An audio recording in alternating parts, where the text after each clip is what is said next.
So hey y'all, and I thank you for having me. So right off the bat, I'm gonna get into the nostalgic song of the day is Evelyn Champagne King, Love Come Down. That's how I feel right now. It's an optimistic, positive, happy song, and it's a good groove. And I highly recommend you youngins go listen to it and get into it too. I'm on my way to start my dash, as I do. So what I have been up to this past week, my oil light came on, it flashed, so in my car. So I knew that, it's time to get an oil change again, as you have to do, as we all have to do.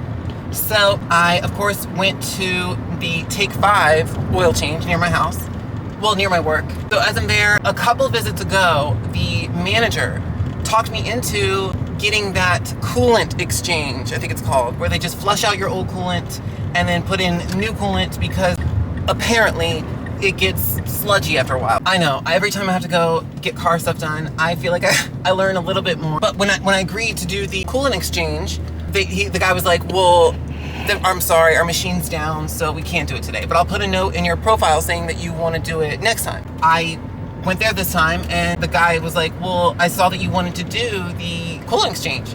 And our machine's up and running, so we can do it today if you want to do it. It's an extra like $130. I know it's a little pricey, but whatever. It's something I didn't have to be bothered with doing, so I thought, sure, yeah, it'll help me out, and it'll be good for my baby. I just want to take care of my baby. I agreed to do it. He does it, and I think it comes to I think the total was like $230 something. Yeah, a little steep, but again, it's something necessary. Anyway, so he does it or whatever, and then that night, everything's fine. My AC works, and that's great. Although it worked before too, but anyway. That night, it was a little colder than normal, and I was in my salon actually editing some videos. And it was cold in the salon, so by the time I got to my car, I just wanted to turn on some heat because, I was cold and I just wanted to feel cozy. Granted, in this season, it's summer, so you don't really need the heat, but at that night, it felt good. Anyway, that's neither here nor there. So as I go to turn my heat on, I realize it's cold air, or like really cool air, and it's not blowing hot. And I've never had an issue with my AC or heat, for that matter, before, ever. So then I was thinking, and so I drove all the way home with it blasting, thinking, oh, maybe it'll just take a minute. It's the new coolant. That's all. It's just the new coolant. By the time I get home, I realized the heat never came on. Then I started thinking, I hope I didn't screw everything up by getting this coolant exchange, thinking that it was something really beneficial and that it was something imperative. That night, I went on ChatGPT, as I often do, and I was asking ChatGPT, I was like, so does the coolant affect your heater? Does it affect... And I knew it affected your AC. I've always heard that. And so I said, does it affect your heater? And ChatGPT was like, yes, it can. It's several different reasons. One of which being that there was possibly an air bubble. And so maybe that needs to just get worked out. And then your heat will eventually cut on. So the next day, I said, fine. So the next day, I'm going to DoorDash. And I blasted my heat for a good 30 minutes, thinking maybe it'll just take a while.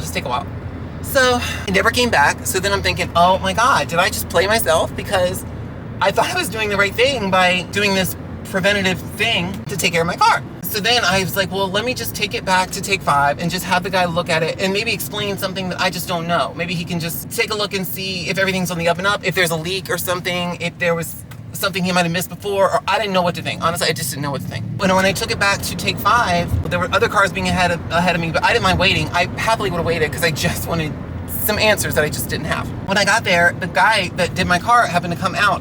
Now, I was kind of scared to deal with him again because first off, he is very intimidating anyway. I will say this, he has never gotten an attitude with me. He has never been mean or rude or anything like that.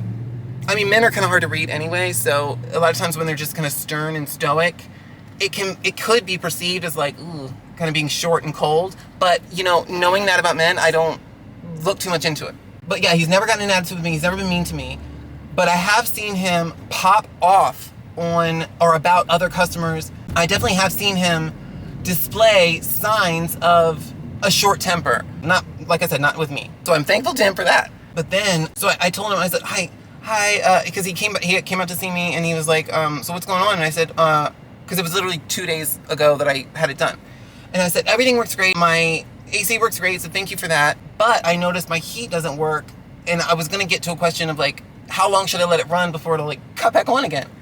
And so he said, oh no. So he stops me. He said, well, first of all, the coolant has nothing to do with the AC or the heater. That has nothing to do. That's on the inside. That just has to do with your cooling your car down and regulating the temperature inside your engine.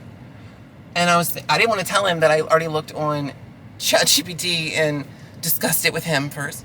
I wasn't going to get into all that, and I certainly wasn't going to get into the fact that, look, obviously I'm not as dumb as I must look, thankfully. But, I wanted to say, sir, I do know that the coolant does affect your air. I may not know a lot of things about a lot of things, but I just do know that your coolant does affect, maybe not directly, but somehow it does affect your air conditioner. I didn't know about the heater part, but ChatGPT did inform me that, yes, it does affect your heater, too. He obviously dismisses me, and he's like, you're just going to have to go to another auto shop and get that looked at, your thermostat or your radiator or something like that. So then I thought, damn, fine.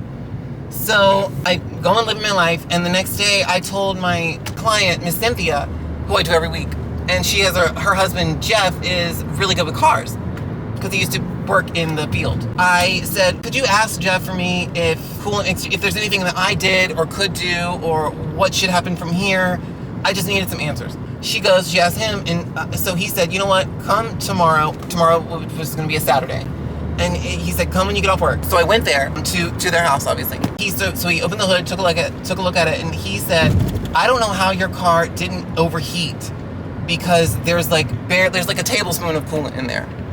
And I was like, what? I just had this whole coolant exchange thing, so how could that be just like only a little bit? And I saw it, yeah, it was just a little bit. He was checking around for a leak, he was checking around for, I don't know, other stuff. And he was telling me about car stuff. Then he said, I can't believe the guy dismissed you because there's barely any coolant in here. And then he said, so go up to AutoZone, buy some coolant, which I did. And I brought it back and he put it in, and then he said, okay, try the heat now. And I did, and it worked instantly. The heat came back. So then of course I'm so relieved that my heat works. I don't have to pay for another mechanic to take a look at it and charge me an arm and leg for something that really obviously didn't need to be done. But here's the big learning lesson. The big takeaway for me is the fact that obviously this man does not like being told he's wrong.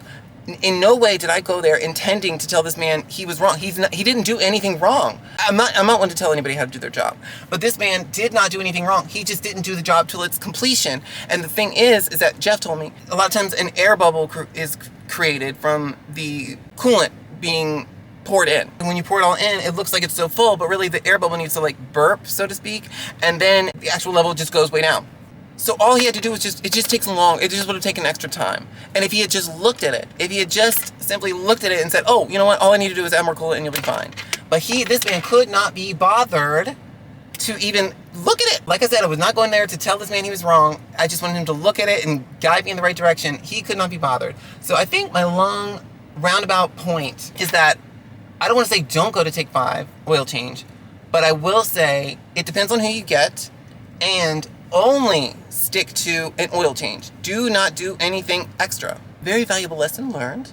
And then I also learned I could probably just do that myself. Now, this is my problem, so this is nobody else's fault but mine, that one of my huge regrets in life, one of the biggest regrets, is that I did not, as a kid, I did not pay attention to anybody. I mean, I didn't have a dad, but I didn't pay attention to anybody under the hood of a car. Even if I did have a dad and he forced me to learn about cars and car maintenance, I still would have been daydreaming about something else. I wouldn't have paid attention just because I was a stubborn kid.